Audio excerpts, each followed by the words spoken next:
utilisé ce nom. Jacques chapitre 1, verset 12.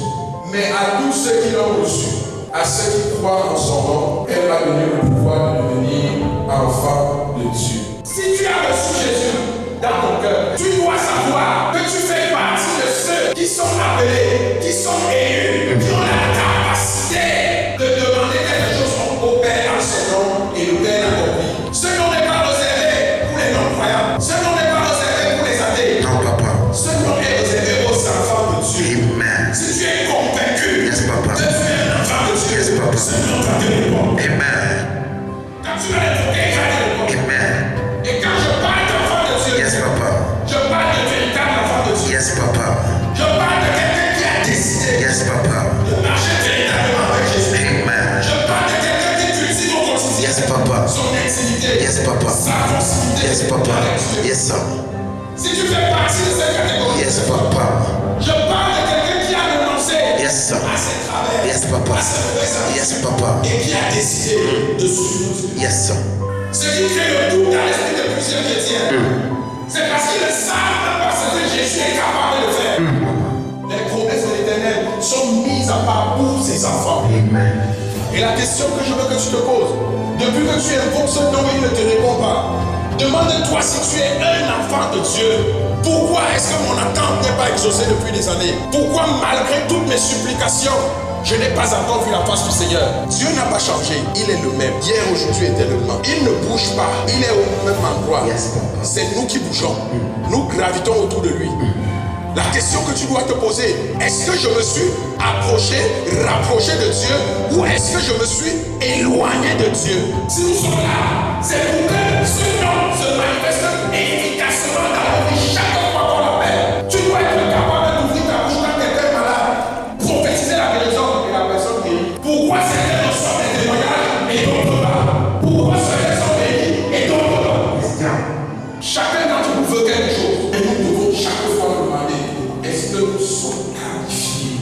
Est-ce que nous sommes qualifiés pour appeler ce nom? Est-ce que nous sommes qualifiés pour que ce nom produise du fruit dans notre vie? Personne ne peut te demander de changer radicalement du jour au lendemain, ce n'est pas facile. La marche de la foi est une quête permanente. Pour ceux qui ont cette capacité, tant mieux. Mais si tu ne l'as pas, assure-toi que chaque jour tu fasses un pas vers le Seigneur et non le contraire. Assure-toi que chaque jour tu avances. Et pendant que Dieu va voir tes efforts, il va envoyer son Saint-Esprit pour te fortifier. Et pendant que son Saint-Esprit va te fortifier, il sera activé en toi. Et pendant qu'il est activé en toi, quand tu vas invoquer le nom de Jésus, il va te répondre. Amen. Acclame Jésus bien-aimé. Le Dieu que nous servons est un Dieu plein de bonté et lent à la colère. Peu importe ce que tu as fait dans le passé, ne te sens pas condamné. Si tu t'es repenti sincèrement, crois que tu es pardonné et tu es effectivement pardonné. Amen.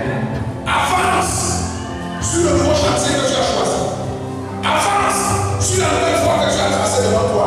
Ne regarde plus derrière, parce que les Égyptiens que tu voyais, quand tu deviens enfant de Dieu, tu ne les vois plus jamais. Amen.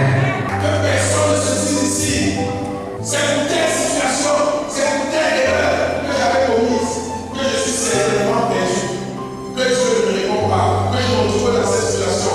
Mais Dieu que nous servons n'est pas Dieu de condamnation. Jamais. C'est un Dieu de miséricorde. Amen. Libère-toi de ce passé qui t'empêche d'invoquer efficacement le nom de Dieu dans ta vie.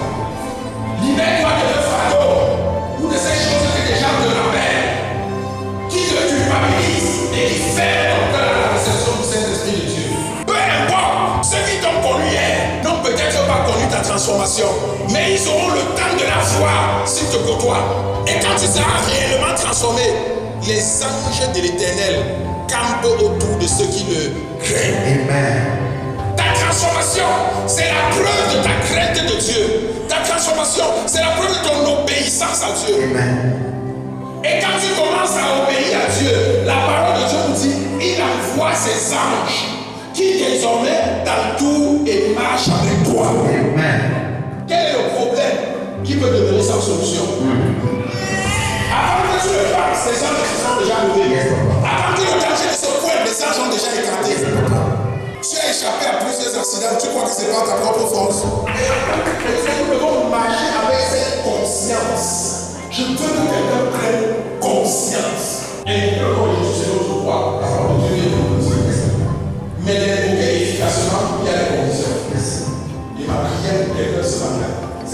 Christ qui chante.